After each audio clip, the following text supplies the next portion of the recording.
Bonjour, je m'appelle Lindsay Stringer et je suis professeure d'environnement et de développement à l'Université de Leeds au Royaume-Uni. Bienvenue à cette séance dédiée à la conception et au développement d'une note de politique. Qu'est-ce qu'une note de politique? En général, c'est un document autonome succinct de 2 à 4 pages environ. Il n'y a pas d'approche unique pour rédiger des notes de politique. Cela varie vraiment en fonction du public auquel vous essayez de vous adresser. En règle générale, une note de politique doit fournir des résultats majeurs et définir leurs implications pour un public non spécialisé. Elle doit identifier la raison pour laquelle votre public devrait s'intéresser à ce sujet, mais aussi identifier l'urgence de l'action nécessaire. L'idéal serait que l'urgence soit présentée en termes de bénéfices, d'avantages, mais aussi de ce que les gens ont à perdre s'ils n'agissent pas immédiatement. La note de politique se termine par une sorte de menu énumérant des options ou des recommandations politiques. La première chose que vous devez faire est d'identifier votre public et comment l'atteindre. Quels décideurs politiques allez-vous cibler? Demandez-vous et demandez-leur ce qu'ils savent déjà sur le sujet sur lequel vous vous concentrez. Sont-ils prêts à discuter avec vous? Il est également important de savoir quand ils ont besoin de vos informations et sous quelle forme ils en ont besoin dans la note de politique. S'ils doivent prochainement participer à l'examen d'une politique et qu'ils sont liés à un cycle de révision particulier, alors recevoir vos informations au bon moment peut avoir une influence sur la probabilité de votre note de politique à être intégrée dans cette politique. Par conséquent, il est souvent préférable de commencer à vous entretenir avec vos décideurs dès le début de votre projet, à travailler avec eux pour vous aider à identifier les principales questions nécessitant une réponse et celles avec lesquelles vous pouvez les aider, mais aussi d'identifier quand ils ont besoin de vos informations sur votre projet. Entrer rapidement en contact avec vos décideurs peut s'avérer bénéfique plus tard sur toute la ligne, car s'ils vous connaissent, s'ils ont déjà établi une relation avec vous, alors ils peuvent vous aider à diffuser votre projet, vos résultats, donc cela permet vraiment d'élargir votre public. Pour ce qui est du point central d'une note de politique, en général, même si votre projet couvre plusieurs domaines, il est préférable de se concentrer sur un unique objectif.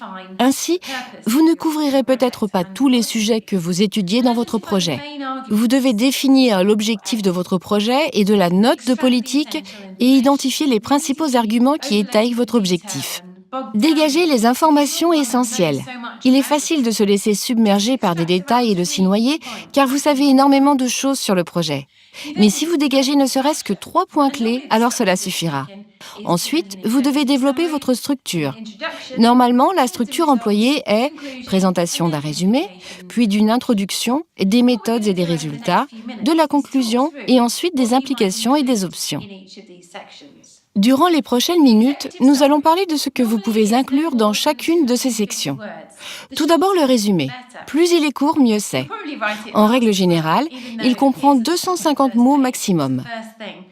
Vous le rédigerez probablement en dernier, même s'il apparaît en haut de la première page et que c'est la première chose que les gens verront. Pour l'introduction, vous devez expliquer pourquoi le travail est important, en expliquant son importance, mais aussi son urgence. Pourquoi les gens doivent-ils continuer à lire et pourquoi doivent-ils le faire maintenant? Décrivez l'objectif et fournissez un aperçu de vos résultats et de vos conclusions. Mais encore une fois, ne vous noyez pas dans les détails.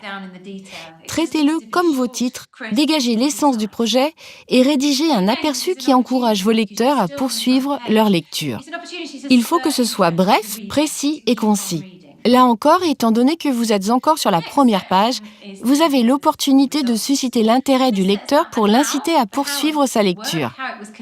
La section suivante inclut les méthodes et les résultats. Ils expliquent le comment du travail, comment il a été réalisé, mais aussi le qui a recueilli les données. Là aussi, ne vous noyez pas dans les détails. Ce qu'il vous faut faire, c'est fournir des informations pertinentes sur le contexte afin de décrire les points clés du problème et les aspects clés du contexte que vous traitez. Cette section doit également indiquer brièvement le comment, les méthodes, mais aussi les analyses. Lorsque vous faites cela, veillez à le faire de manière non technique. Ce doit être compréhensible pour le citoyen moyen assis à côté de vous dans le train et avec qui vous discutez, par exemple. Ce doit être accessible et facile à comprendre. Passons à la section des résultats. Commencez d'une manière générale en dressant un tableau général et en donnant un aperçu de ce que vous avez découvert.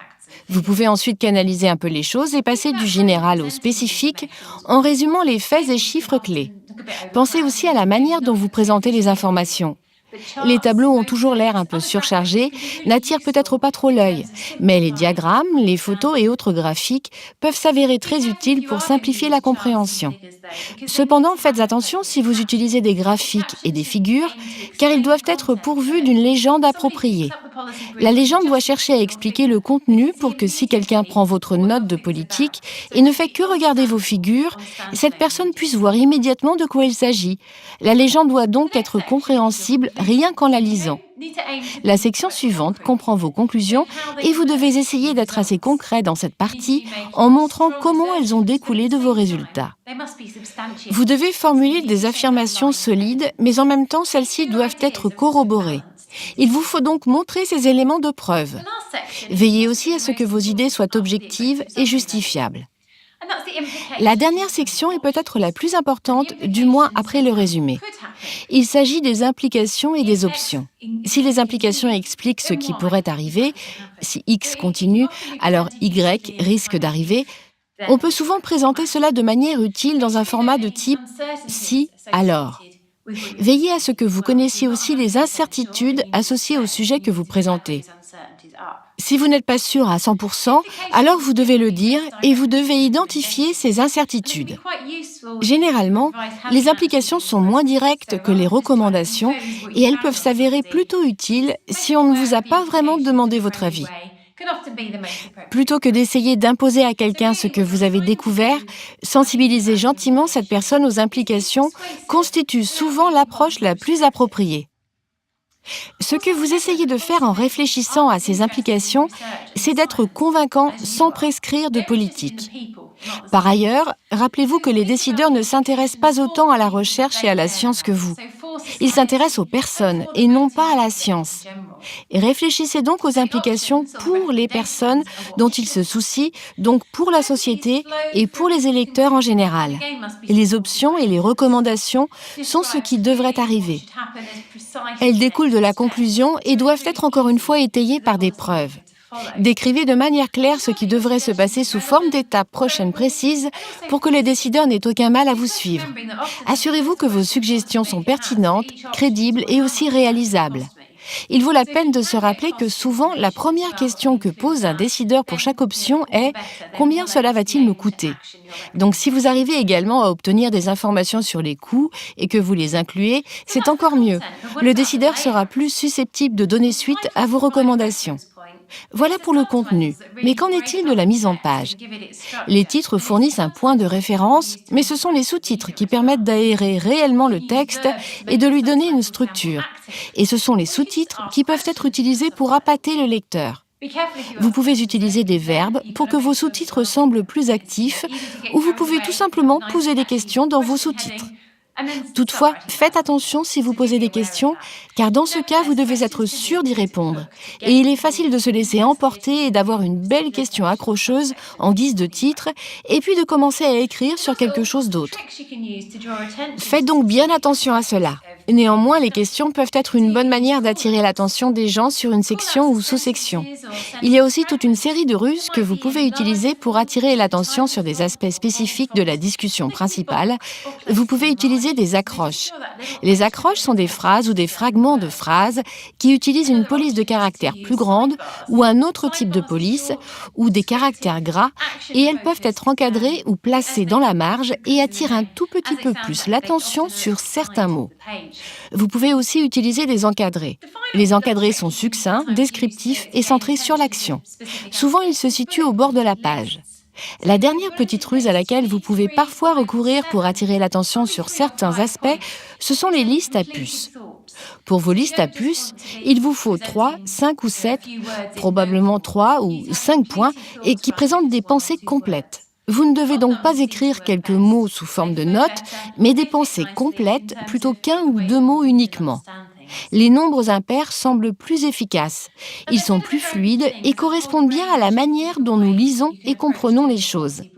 Comme je l'ai dit au début de ma présentation, il existe de nombreuses façons de rédiger une note de politique. Il y a toute une série de mises en page différentes. Je vous en ai compilé quelques-unes pour vous. Je vous encourage à les lire, mais de les lire d'un œil critique. Réfléchissez à ce qui vous plaît et ce qui ne vous plaît pas chez elles.